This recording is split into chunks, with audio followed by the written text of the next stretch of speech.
எங்கேஷு என்ற ஜப்பானிய மொழியில் அறிஞர் தமிழ் மொழிக்கும் ஜப்பானிய மொழிக்குமான ஒரு தொகை நூலை அவர் உருவாக்குகிறார். அப்படியான தொகை நூலை உருவாக்கும் போது அவருக்கு ஒரு பெரிய ஆச்சரியம் என்பது கிடைக்கிறது. தமிழில் பேசக்கூடிய இதே மொழியை ஜப்பானில் சேர்ந்தவர்களும் அதே பொருளில் இப்போது வரைக்கும் பேசிக் கொண்டிருக்கிறார்கள். மொத்தம் 400 எழுத்துக்கள் வெள்ளலூரில் இருந்த தமிழ் பிராமி எழுத்துக்கள் எகிப்திலும் இருக்கிறது. எகிப்து என்பது இங்கிருந்து கிட்டத்தட்ட சுமார் ஒரு 6000 கிலோமீட்டர் தள்ளி இருக்கக்கூடிய ஒரு பகுதி. இங்கிருந்து போனா அரேபிய கடல் தாண்டணும், சவுதி அரேபியா தாண்டணும், ஏமனை தாண்டணும், போனாதான் எகிப்து வரும். அங்க இருக்கக்கூடிய ஒரு எகிப்தினுடைய ஒரு பிரமிடு தமிழ் பிராமி எழுத்தில் ஒரு 2 பெயர்கள், ஒன்று கண்ணன், இன்னொன்று சாத்தன் என்று 2 பெயர்கள். இங்கிருந்து ஒரு 6000 கிலோமீட்டர் அந்த பக்கம் இருக்கக்கூடிய ஒரு பிரமிடில் ஒரு தமிழனுடைய 2 பெயர் எப்படி இருக்கிறது என்று ஆய்வு செய்யும் போது ஐராவதம் மகாதேவன் அவர்கள் அதை குறிப்பிட்டு சொல்கிறார். இந்த திராவிட சமூகம் என்பது வளர்ந்த நாகரிகத்தினுடைய உச்சமாக 2000 ஆண்டுகளை தாண்டி வாழ்ந்து கொண்டிருக்கக்கூடிய இந்த சமூகத்திற்கு ஆரியம் வந்த பிறகுதான் இங்க இருக்கக்கூடிய எல்லா சிக்கல்களையும் உருவாக்கியது என்பதை நேரடியாக ஜான் மார்சனுடைய கட்டுரையின் வழியாக நாம் புரிந்து கொள்ள முடியும்.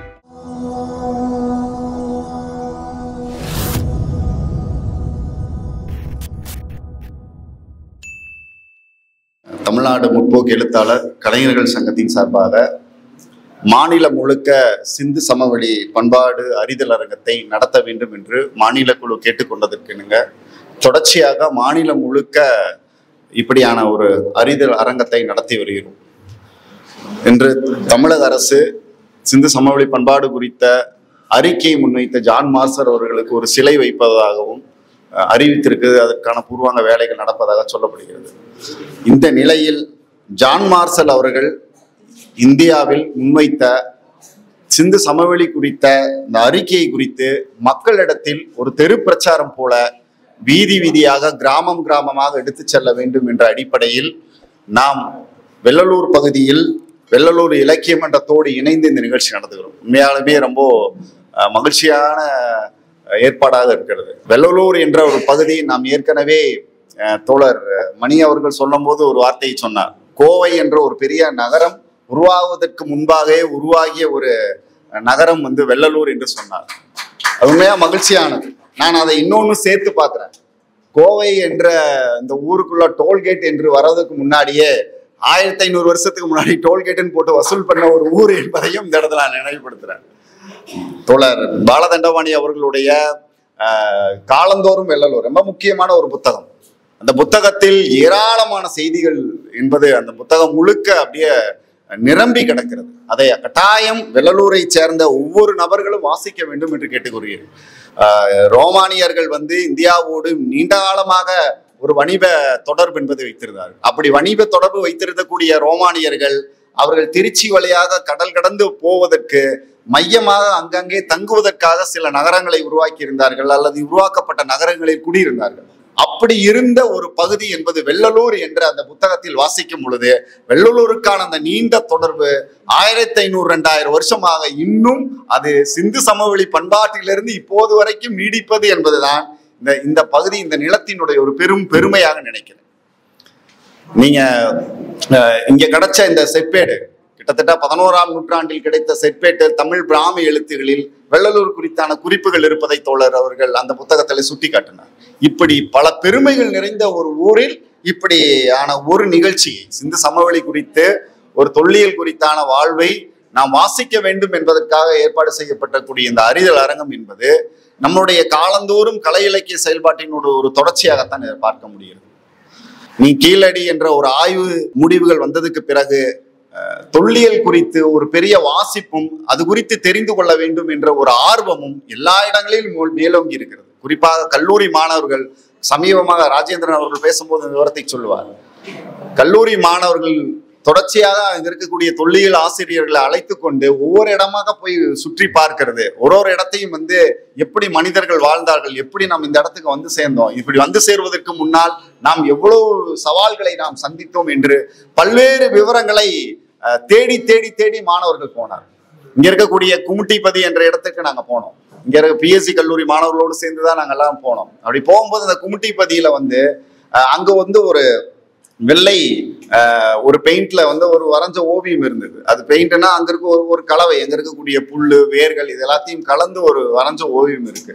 அந்த ஓவியம் என்னன்னா இருக்கக்கூடிய ஆய்வாளர்கள் சொல்வது 5000 10,000 ஆண்டுகளுக்கு முன்பு வரையப்பட்ட ஓவியம் என்கிறார்கள். இங்க இருக்க கும்மிட்டிப்பதியில 5000 10,000 ஆண்டுகளுக்கு முன்பு வரையப்பட்ட அந்த ஓவியம் அப்படின்னு அந்த காலக்கெடு எப்படி அவங்க சொல்றாங்கன்னா, ஒவ்வொரு நிறத்திற்கும் ஒவ்வொரு வண்ணத்துக்கும் ஒரு காலம் இருக்கு. இந்த வண்ணம் என்பது குறைந்தபட்சம் 5000 10,000 ஆண்டுகளுக்கு முன்பாக தான் வரையப்பட்டிருக்கணும். அப்படி வரையப்பட்ட அந்த ஓவியமானது அந்த காலத்தில் மொழி என்பது இருப்பதற்கான வாய்ப்பில்லை என்று சொல்கிறார்கள். இப்ப நான் பேசிட்டு இருக்கேன் பாரு, நான் பேசக்கூடிய இந்த மொழி, உங்களோடு உரையாடுவது, நீங்கள் வீட்டில் உங்கள் குழந்தைகளை கொஞ்சி மகிழக்கூடிய இந்த மொழி என்பது உருவாகுவதற்கு முன்பாக வரையப்பட்ட ஒரு ஓவியம் அந்த குகையில் இருக்கு. இப்ப போனாலும் அதை நீங்க பார்க்கலாம். இந்த கலை இலக்கிய செயல்பாடு என்பது ஒரு 10,000 ஆண்டு காலமாக அப்படியே நம்ம அடுத்தடுத்த சமூகத்திற்கு நாம் கடத்தி கொண்டே இருக்கிறோம். இந்த தமிழ் நிலத்தினுடைய ஒரு பெருமை என்பது நாம் அங்குதான் இருக்கிறதாக நினைக்கிறேன். இங்க இருக்கக்கூடிய தமிழ் நிலத்தினுடைய இந்த மொழி, தமிழ் பிராமி எழுத்துக்கள், வட்ட எழுத்துக்கள் என்று வடிவ மாறி மாறி வந்தாலும் கூட இந்த மொழியினுடைய உறவு என்பது அது ஒரு நீண்ட கால ஒரு தொடர்ச்சி இருப்பதை பார்க்க முடியும். 2500 ஆண்டுகளுக்கு முன்பு எகிப்தில் கட்டப்பட்ட ஒரு பிரமிடு. எகிப்து என்பது இங்கிருந்து கிட்டத்தட்ட சுமார் ஒரு 6000 கிலோமீட்டர் தள்ளி இருக்கக்கூடிய ஒரு பகுதி. இங்கிருந்து போனா அரேபிய கடல் தாண்டணும், சவுதி அரேபியா தாண்டணும், ஏமனை தாண்டணும், போனாதான் எகிப்து வரும். அங்க இருக்கக்கூடிய ஒரு எகிப்தினுடைய ஒரு பிரமிடு தமிழ் பிராமி எழுத்தில் ஒரு 2 பெயர்கள் இருக்கு. ஒன்று கண்ணன், இன்னொன்று சாத்தன் என்ற 2 பெயர் இருக்கு. இங்க இருந்து ஒரு 6000 கிலோமீட்டர் அந்த பக்கம் இருக்கக்கூடிய ஒரு பிரமிடில் ஒரு தமிழனுடைய 2 பெயர் எப்படி இருக்கிறது என்று ஆய்வு செய்யும் போது ஐராவதம் மகாதேவன் அவர்கள் அதை குறிப்பிட்டு சொல்கிறார். தமிழன் என்பது நீண்ட காலமாகவே இரும்பை கை கொண்டவன், அவன் இரும்பு உலோகத்தை அதை கற்று அதன் மூலமாக சில பொருட்களை செய்ய முடியும் என்ற அறிவோடு இருந்தவன்.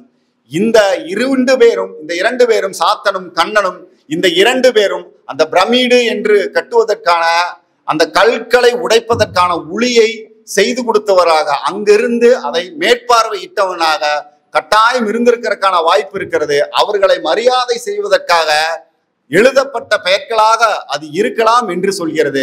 வெள்ளலூரில் இருந்த தமிழ் பிராமி எழுத்துக்கள் எகிப்திலும் இருக்கிறது.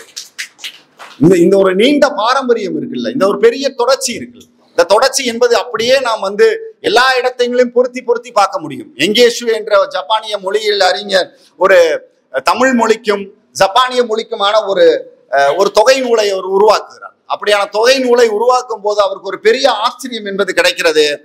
ஜப்பானில் நேரடியான தமிழில் பேசக்கூடிய அதே மொழியில், அதே ஒளியில், அதே பொருளில் கிட்டத்தட்ட 400 எழுத்துக்கள் ஜப்பானில் நாம் பேசக்கூடிய இதே மொழியில், தமிழில் பேசக்கூடிய இதே மொழியை ஜப்பானில் சேர்ந்தவர்களும் அதே பொருளில் இப்போது வரைக்கும் பேசிக் கொண்டிருக்கிறார்கள். மொத்தம் 400 எழுத்துக்கள் இருப்பதாக அவர் வைக்கக்கூடிய அறிக்கை என்பது, நம்முடைய தொடர்ச்சி என்பது இந்தியா முழுக்க தாண்டி உலக நாடுகளெல்லாம் ஒரு பெரிய தொடர்ச்சியாக ஆப்பிரிக்காவில் இருக்கக்கூடிய பாண்டு பழங்குடி, அந்த பழங்குடி என்பது ஆப்பிரிக்காவில் இருக்கக்கூடிய ஒரு பெரிய பழங்குடியினம். அந்த பழங்குடி இனத்தை சேர்ந்த பேசக்கூடிய பலருடைய சொற்கள், பயன்படுத்தக்கூடிய பொருட்கள் எல்லாம் அவன் அங்க இருக்கக்கூடிய அரசனை கோகா அப்படின்னு தான் அழைக்கிறான். கோ என்பது நமக்கு தெரியும் அரசன், கா என்பது காப்பான். தன்னுடைய பாண்டு பேரரசை கோகா என்றுதான் அழைப்பான். அங்க கட்டெரும்பு ஓடுதுன்னா கட்டெரும்பு ஓடுதுன்னு அவன் சொல்றான், ஓடுங்கிறான், புடிங்கிறான். இப்போ வரைக்கும் யூடியூப்ல நீங்க பாத்தீங்கன்னா தெரியும். அப்போ இந்த மொழியினுடைய வளர்ச்சி என்பது நீண்ட காலமாக மொழியியல் ரீதியாக, அறிவியல் ரீதியாக, நாகரிகத்தின் ரீதியாக வளர்ந்த ஒரு சமூகமாக இந்த திராவிட சமூகம் என்பது இருந்தது. இந்த திராவிட சமூகம் என்பது வளர்ந்த நாகரிகத்தினுடைய உச்சமாக 2000 ஆண்டுகளை தாண்டி வாழ்ந்து கொண்டிருக்கக்கூடிய இந்த சமூகத்திற்கு ஒரு நீண்ட பாரம்பரியம் இருப்பதை எப்படியாவது கபலீகரம் செய்து அதனை கைப்பற்ற வேண்டும் என்று நீண்ட காலமாக ஆரிய சமூகம் துடித்துக் கொண்டிருக்கிறது. அப்படி துடித்துக் கொண்டிருப்பதை என்னுடைய ஆய்வின் மூலமாக நான் கண்டுகொண்டேன் என்று ஜான் மார்ஷல் அறிவிக்கிறார். ஜான் மார்ஷல் அறிவித்த அந்த 1924 அறிவித்த அந்த அறிவிப்பு தான் பலரையும் பெரும் அச்சத்துக்குள்ளாக்கியது. 100 ஆண்டு காலத்துக்கு முன்பு வெளியிட்ட அந்த அறிக்கை தமிழ் நிலமும் திராவிட இனமும் ஒரு நீண்ட பாரம்பரியமாக அறிவியலும் நாகரிகத்திலும் உச்சத்தில் இருந்த ஒரு இடமாக இருந்தது என்று அறிவித்த இந்த அறிவிப்பு என்பது நமக்கான ஒரு பெரும் பெருமை மட்டுமல்ல. இந்த நிலம் என்பது நமக்கான நிலம் அல்ல, இது ஆரியர்களுக்கான நிலம். ஆரியர்கள் வந்த பிறகுதான் இங்க நாகரிகம் தலைத்தோங்கியது, வளர்ந்தது என்று சொல்லி வெகுகாலமாக சொல்லிக் கொண்டிருந்த கூடிய பொய்யுரை உடைத்து எறிந்தவர் ஜான் மார்சல். அந்த ஜான் மார்சலை கொண்டாடுவதற்கான ஒரு ஏற்பாடாகத்தான் இந்த அறிதலகத்தை நடத்துகிறோம். நண்பர்களே, எப்போது வேண்டுமானாலும் நமக்கு இருக்கக்கூடிய பல சிக்கல்கள் இங்க இருக்கக்கூடிய சாதிய கட்டமைப்பு, சிந்து சமவெளி பண்பாடு குறித்தான அந்த அறிவிப்பு, எல்லா சம்பந்தமான கட்டுரைகளிலும் இங்க சாதிய கட்டமைப்பு குறித்து எங்கும் பேசப்படல. இங்க இவர்கள் தூக்கி கொண்டாடக்கூடிய இந்து என்கிறதுக்கும் அதுக்கும் எந்த சம்மந்தமும் இல்லை. அப்ப நாம் முன்பு இயற்கையோடு இயந்து வாழ்ந்து கொண்டிருந்த ஒரு தமிழ் நிலத்தில், இயற்கையோடு இயந்து வாங்கிறது இந்த இந்திய நிலப்பரப்பிற்குள் ஆரியம் வந்த பிறகுதான் இங்க இருக்கக்கூடிய எல்லா சிக்கல்களையும் உருவாக்கியது என்பதை நேரடியாக ஜான் மார்சலுடைய கட்டுரையின் வழியாக நாம் புரிந்து கொள்ள முடியும். அப்படி அவர் வெளியிட்ட 1924 வெளியிட்ட அந்த அறிக்கை தான் அதுவரைக்கும் இவர்கள் கற்பித்து வந்த பொய்யுரை உடைத்து தள்ளியது. இனிமேல் இப்படியான பொய்யை நாம் கொண்டாடி கொண்டிருக்க முடியாது, தூக்கி சுமந்து கொண்டிருக்க முடியாது, எடுத்து செல்ல முடியாது என்பதற்காகத்தான் ஆர் பாலகிருஷ்ணன் அவர்கள் தரங்கம்பாடியில் நடந்த முகாமில் அந்த விஷயத்தை சுட்டி காட்டுகிறார். அதுவரைக்கும் இந்தியாவில் RSS என்ற ஒரு அமைப்பு துவங்கப்படவில்லை. எப்பொழுது 24 இப்படியான ஒரு அறிக்கையை ஜான் மார்சல் வைத்திருந்தாரோ, அந்த அறிக்கையை வைத்ததுக்கு பிறகுதான் இந்தியாவில் அதுவரைக்கும் அந்த பார்த்த பார்வையை அப்படியே திருப்பி விட்டு வேறொரு இடத்தை, நிலப்பரப்பை ஜான் மார்சல் விரித்து காட்டியதன் விளைவாகத்தான் அச்சம் கொண்டு அவர்கள் தனக்கான ஒரு நிலப்பரப்பை, தன் ஆளுகைக்கு கீழான ஒரு நிலப்பரப்பை உருவாக்க வேண்டும் என்று இந்தியாவில் ஒரு அமைப்பு தோண்டியதற்கு காரணமே ஜான் மார்சல் என்ற ஒற்றை நபர் என்பதைத்தான் அவருடைய பேச்சு என்பது சுட்டி காட்டியது. அன்பு தோழர்களே, இதை நாம் உணர்ந்து கொள்வது மட்டுமல்லாமல் நமதுடைய சந்ததிகளுக்கு, நமது குழந்தைகளுக்கு, நம்மோடு பக்கத்து வீட்டில் இருப்பவருக்கு, நம்மோட எதிர் வீட்டில் இருப்பவருக்கு இந்த உரையாடல்களில் நடத்துவது மூலமாகத்தான், அதன் வழியாகத்தான் நாம் நினைக்கக்கூடிய ஒரு சமூக சமத்துவமிக்க சமுதாயத்தை உருவாக்க முடியும்.